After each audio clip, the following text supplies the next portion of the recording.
Imagina que tu mundo ha sido parte de un gran gobierno por generaciones. Han exigido tu lealtad, tu trabajo, tu tributo.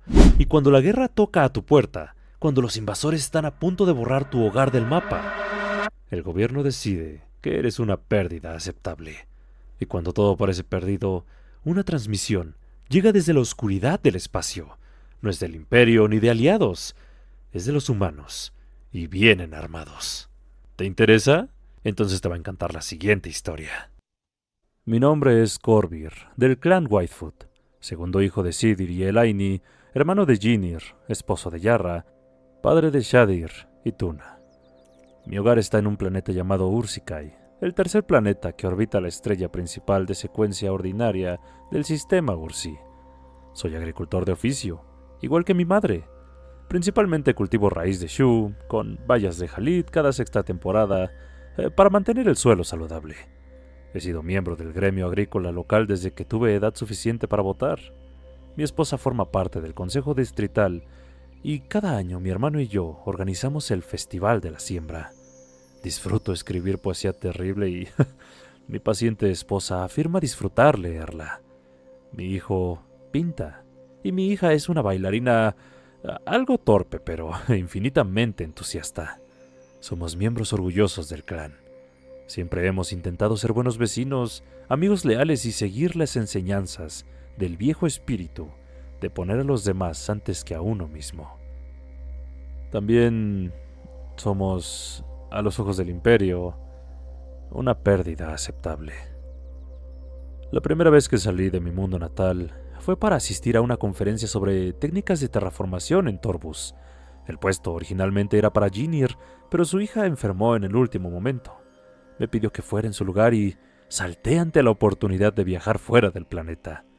Torbus no es un planeta particularmente único según los estándares galácticos. Un mundo comercial común, con las mismas industrias, infraestructura y mezcla de razas, al igual que tantos otros. Para un grupo de agricultores de un pequeño y poco poblado mundo como Ursikai, era una maravilla sin comparación. Cada ciudad parecía una metrópoli resplandeciente más allá de lo que jamás hubiéramos imaginado. No me importaba que los lugareños que conocí no estuvieran impresionados con su entorno. Fingí no escuchar cuando susurraban cosas como pie de tierra y rascador de barro a mis espaldas. Incluso el relativamente pequeño puerto estelar de Torbus nos dejó sintiéndonos humildes ante el poder del Imperio y profundamente agradecidos de que nuestro pequeño mundo viviera bajo el manto de su protección.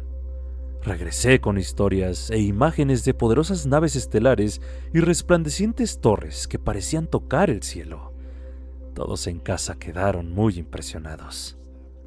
Cuando las tensiones entre el Imperio y el dominio Real comenzaron a aumentar a mediados de mi 44º año, nos aseguramos de que el peligro estaba lejos de nuestro pequeño rincón del espacio imperial.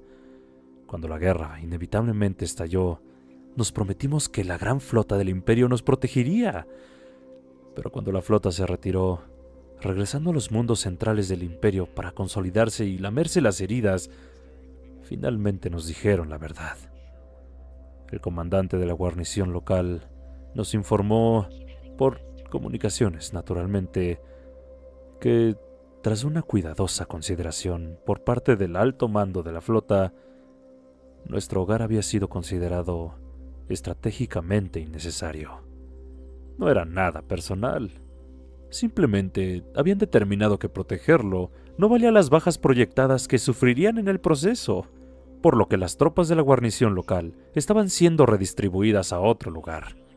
En el gran esquema de las cosas, las contribuciones del sistema Ursi al esfuerzo de guerra eran lo suficientemente pequeñas como para convertirnos en una pérdida aceptable. Antes de que su último transporte de tropas saliera del sistema, el bastardo se aseguró de expresar sus más profundas condolencias en nombre del Imperio. Enviamos una señal de socorro, en banda ancha, suplicando a cualquiera que estuviese dispuesto a escuchar. Esperábamos desesperadamente que alguno de los aliados del Imperio viniera en nuestra ayuda. Al final solo recibimos 3 respuestas. La primera fue de un escuadrón de ataque Kirasi, pero su comandante nos informó, con pesar, que habían sufrido recientemente bajas graves y no estaban en condiciones de luchar. La segunda vino de un Ortsstandenser. Por supuesto, los acólitos a bordo no podían hacer nada por nosotros, pero juraron rezar día y noche por nuestra salvación. La última respuesta llegó a través de una transmisión de onda plegada real, tan débil que al principio pensamos que alguien nos estaba gastando una broma cruel. La transmisión estaba gravemente degradada, para sorpresa de nadie.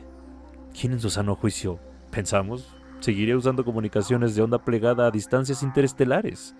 Sería igual de efectivo abrir una esclusa de aire y gritar. La única razón para considerar esa opción sería si estuvieran transmitiendo mientras estaban en velocidades más rápidas que la luz. Incluso después de pasarla por los mejores filtros de datos a los que teníamos acceso, la transmisión seguía siendo en su mayoría ilegible. Todo lo que logramos recuperar fueron 2 fragmentos de texto. El primero decía, respondiendo a la máxima velocidad. El segundo eran solo 3 caracteres en un alfabeto desconocido, UTS. Tal vez si hubiéramos vivido más cerca de los mundos centrales, esas letras podrían habernos inspirado algo, quizás un poco de consuelo o incluso esperanza, pero nuestra situación nos parecieron insignificantes. Nada más que un mensaje confuso de un supuesto rescatista que, con toda seguridad, llegaría demasiado tarde.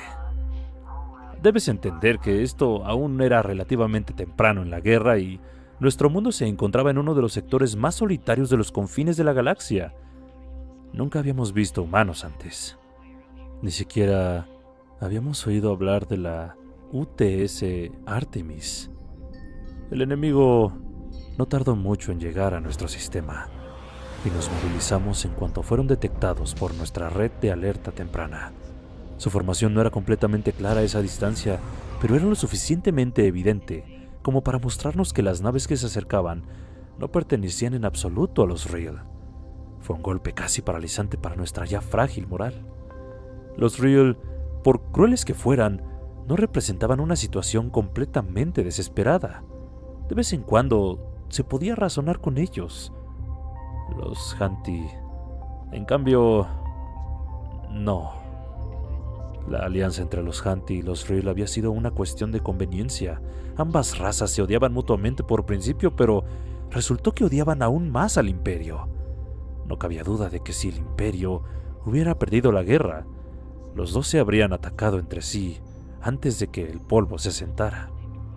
Hasta que eso ocurriera, los Hanti estaban perfectamente contentos de enfocar su sed de sangre en mundos como el nuestro.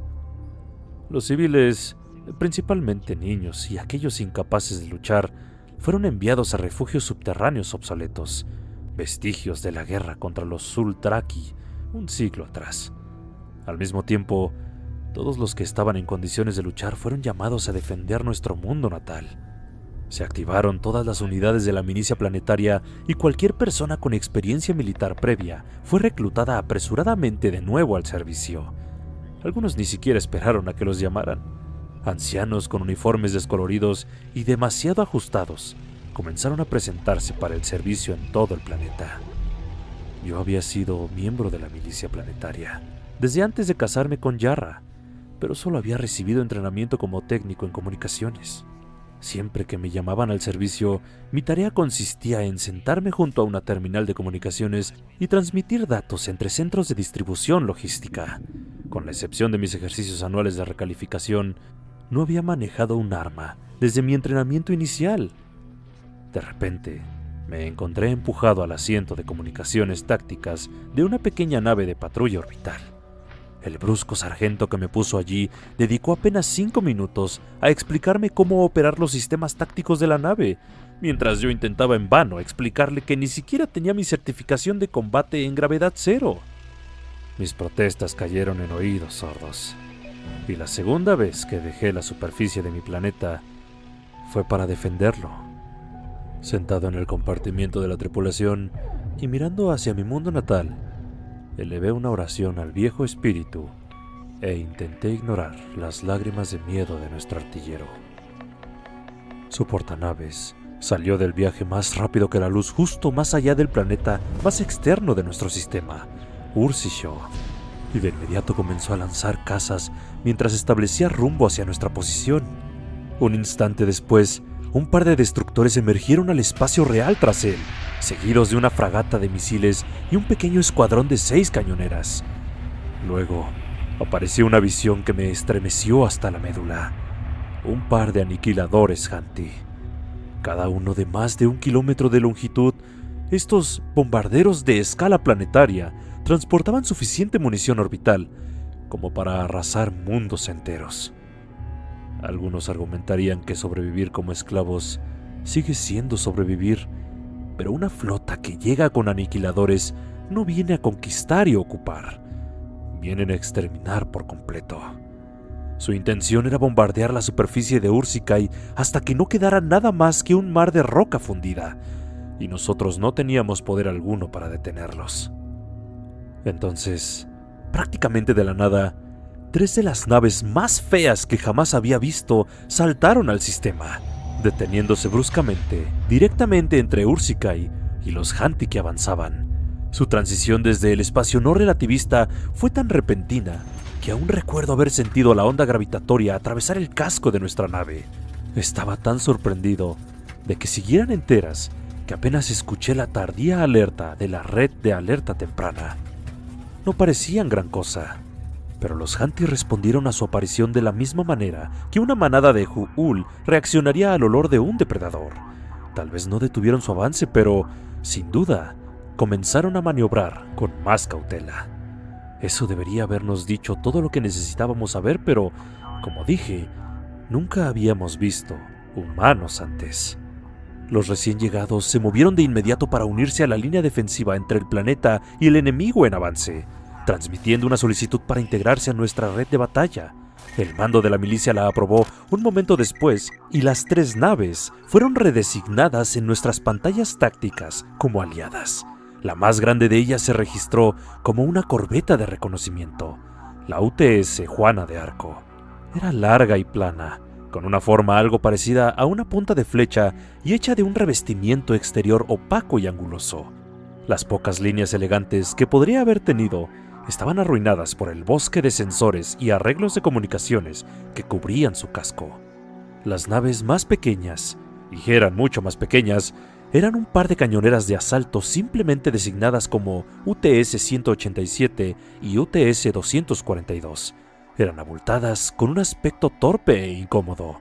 Cada una parecía una cosechadora atrapada entre un par de cápsulas de carga cilíndricas, pero considerando que esas cápsulas estaban compuestas casi en su totalidad por sistemas de armamento ofensivo, no tenía intención de quejarme. Los impresionantes arreglos de comunicaciones a bordo de la Juana de Arco resultaron ser tan poderosos como parecían. Emitió un llamado abierto a las naves enemigas en aproximación, transmitiendo con suficiente potencia como para ser captado por cada receptor en el sistema.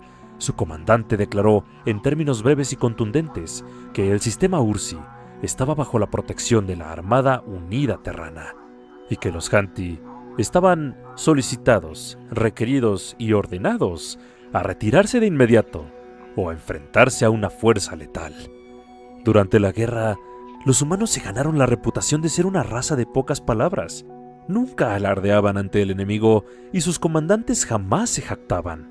Fue por eso que los Hanti, a regañadientes, terminaron respetándolos como adversarios, refiriéndose a sus naves como martillos silenciosos. Las naves terranas tenían la tendencia de, como los propios humanos decían, golpear por encima de su categoría de peso. Sin embargo, los Hanti se consideraban una raza orgullosa. Personalmente diría que insegura sería una mejor descripción. Aunque desconfiaban de la armada terrana, sus comandantes no se arriesgarían a perder prestigio frente a sus subordinados retrocediendo. Respondieron, transmitiendo con un poco más de potencia, exigiendo de inmediato nuestra rendición total. Los humanos ni siquiera se dignaron a responder la demanda de los Hanti. En su lugar, cortaron las comunicaciones de audio y comenzaron a redirigir energía a sus arreglos de transmisión. Al mismo tiempo, las naves de la milicia comenzaron a recibir paquetes de datos mediante láser de haz angosto, un método de transmisión de corto alcance y línea de visión que era prácticamente imposible de interceptar. Los paquetes contenían una serie de algoritmos de desencriptación sofisticados diseñados para ser programados en nuestras comunicaciones y escáneres.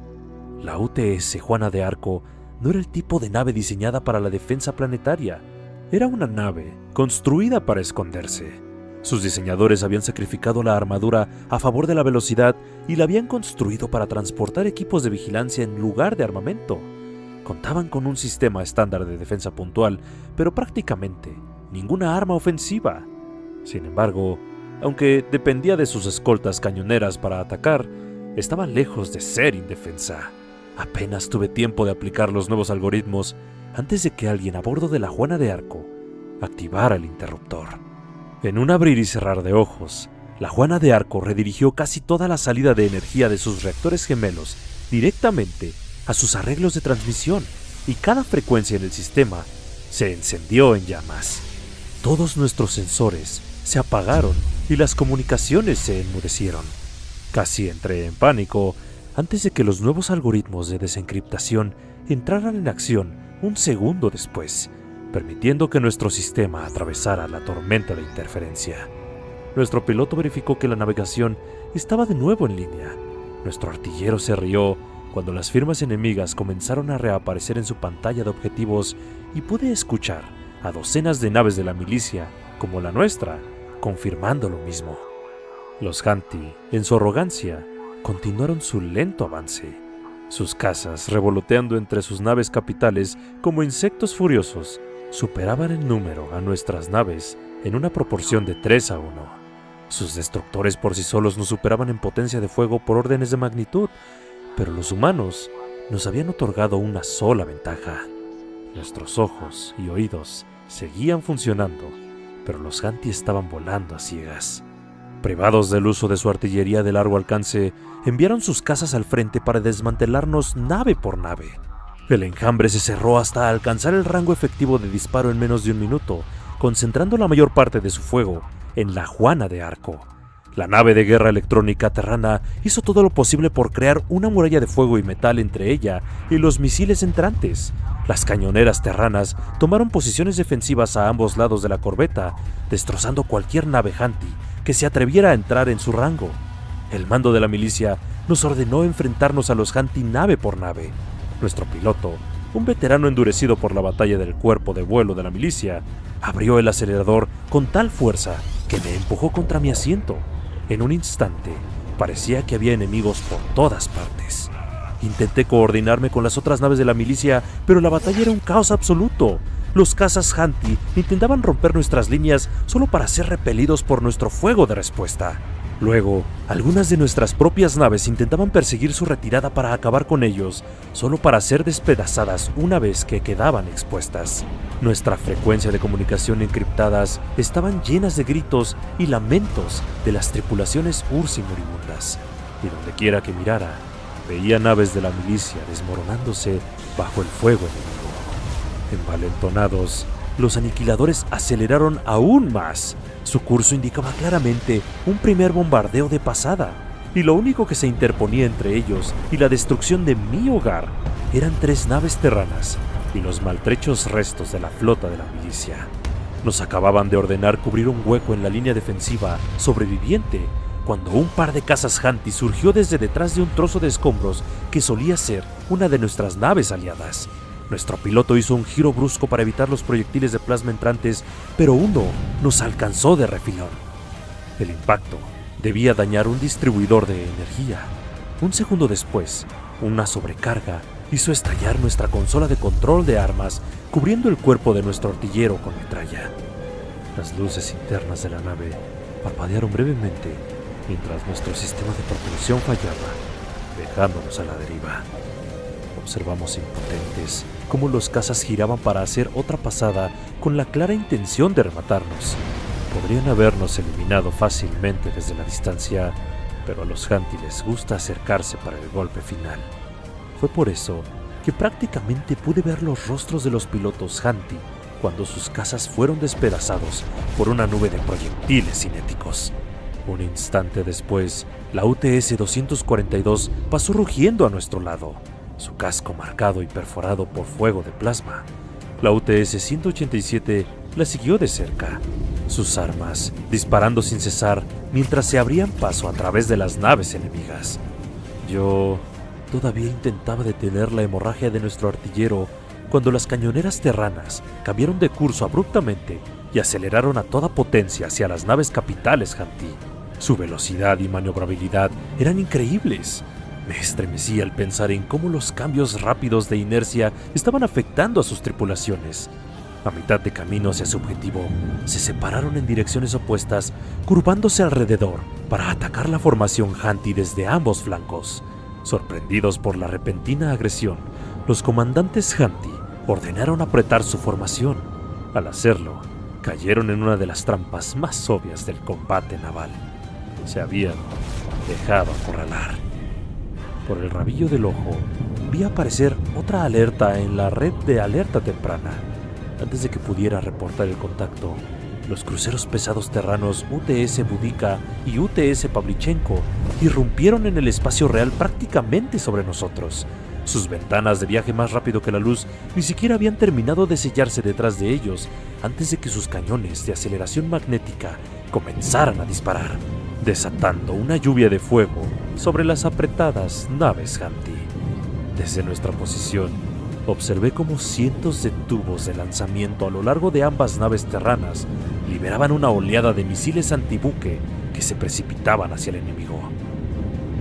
Por razones que nunca entenderé, el viejo espíritu permitió que el portanaves sobreviviera a ese primer ataque, aunque el golpe de los humanos envió una oleada de detonaciones recorriendo su casco dorsal, desprendiendo la armadura de la nave Hanti como la piel de una fruta demasiado madura.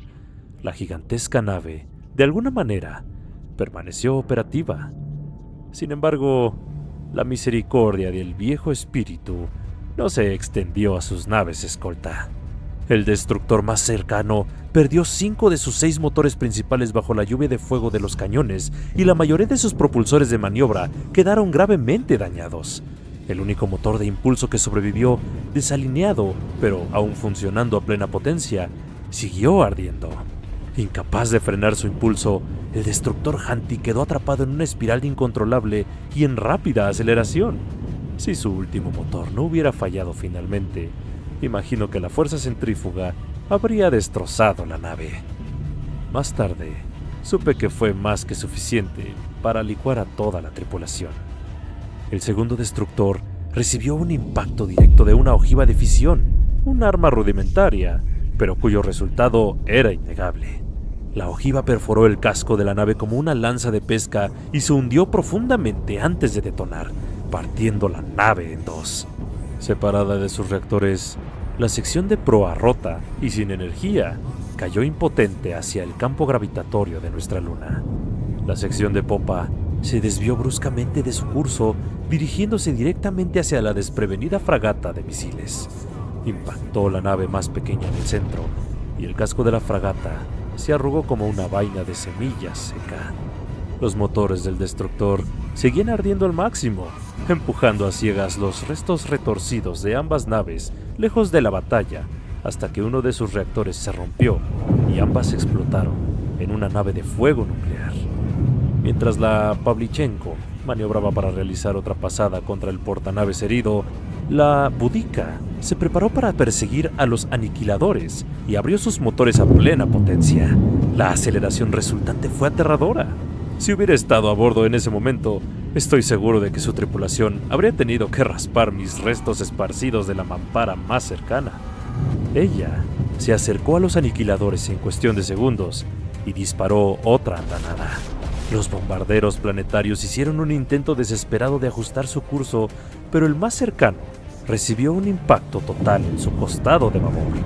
Aunque su gruesa armadura fue suficiente para detener gran parte del ataque, al menos un proyectil penetró lo suficientemente profundo como para alcanzar su objetivo. Las bombas orbitales detonaron dentro de sus bahías de lanzamiento, haciendo que toda la nave estallara en una explosión lo suficientemente brillante como para rivalizar con el Sol. Incluso a nuestra distancia, el destello dejó manchas en mi visión. El segundo aniquilador sufrió un destino mucho más frío. Había acelerado a velocidad máxima en un intento por escapar. Estaba demasiado cerca y se movía demasiado rápido como para evadir el campo de escombros en rápida expansión que solía ser su compañero. Enormes fragmentos de metal ardiente lo atravesaron, arrancando su armadura y placas de casco por igual, exponiendo los compartimientos internos al vacío, hasta que finalmente se quedó sin atmósfera para expulsar. Incluso entonces, sus motores continuaron ardiendo, llevando la nave muerta hacia el espacio. Las cañoneras enemigas restantes habían estado en posiciones defensivas alrededor de los aniquiladores. Cuando estos explotaron, las cañoneras fueron prácticamente pulverizadas. Los cazas Hanti, aislados de su propio portanaves, fueron presa fácil para las armas de corto alcance de la Pavlichenko. Incluso la tripulación sobreviviente del portanaves Hanti, gravemente dañado, se rindió apenas unos minutos después de que un equipo de marines terranos abordara la nave. Estábamos atónitos. Salvo por la limpieza final, la batalla había terminado. Los enemigos que tanto temíamos habían sido completamente derrotados, no por una fuerza más grande o tecnológicamente superior, sino por una combinación de valentía, determinación y pura agresión. Luego, cuando les ofrecimos a los humanos cualquier cosa nuestra que desearan como pago por su ayuda, nos sorprendieron nuevamente con su desconcierto. Se negaron a reconocer sus acciones como algo más que su deber como nuestros aliados. Habían dado su palabra de que si otra raza miembro del Imperio necesitaba ayuda, solo tenía que pedirla. Tampoco hicieron esfuerzo alguno por ocultar su desprecio hacia la retirada de la flota imperial, insistiendo en que, aunque las pérdidas eran inevitables en la guerra, nunca eran aceptables. Algunos podrían llamar eso ingenuidad, pero era un tipo de ingenuidad que dejaba al Imperio en una posición vergonzosa. El alto mando naval terrano determinó que el sistema Ursi seguía siendo vulnerable, por lo que la UTS Boudica fue asignada permanentemente para patrullar nuestro sector. Su tripulación se convirtió en visitante frecuente de Ursi-Kai. Aquellos que comenzaron como aliados rápidamente se volvieron amigos. Más adelante en la guerra, después de que supimos que la Armada Terrana tenía la intención de construir un nuevo astillero, el enlace terrano de la milicia planetaria mencionó casualmente al oficial ejecutivo de la Boudica en Ursitesh, el segundo planeta de nuestro sistema. Era tanto deshabitado como extremadamente rico en minerales. Imagina nuestra sorpresa cuando la Armada Terrana se nos acercó con una oferta para no solo arrendar espacio orbital sobre Ursitesh, sino también los derechos de explotación minera en su superficie. Aceptamos ambas ofertas y les dimos una tarifa muy razonable, como se hace con los amigos. Por supuesto, con el nuevo astillero llegaron el personal para operarlo y sus familias. Luego vino la infraestructura para apoyarlos. Todo esto trajo más negocios y más tráfico de naves al sistema Ursi. Pronto nos convertiríamos en el centro de distribución predeterminado para media docena de otros sistemas agrícolas. Para cuando la guerra terminó, el sistema Ursi había pasado de ser un rincón olvidado sin valor a convertirse en uno de los mayores centros de transporte y comercio del cuadrante. No puedes imaginar el escándalo que se desató cuando la Comisión de Comercio del Imperio repentinamente triplicó nuestros impuestos y exigió que contribuyéramos con el 45% de nuestra producción agrícola para sus esfuerzos de recuperación posguerra. Incluso tuvieron el descaro de sugerir que, bajo la ley del Imperio, podríamos considerar esto como una forma de reembolsar a los terranos indirectamente. Cuando mencioné esto a un amigo humano, debo admitir que mi traductor tuvo dificultades con su respuesta. Varias de las cosas que sugirió que el Imperio hiciera con sus demandas parecían desagradables y, como mínimo, físicamente muy desafiantes.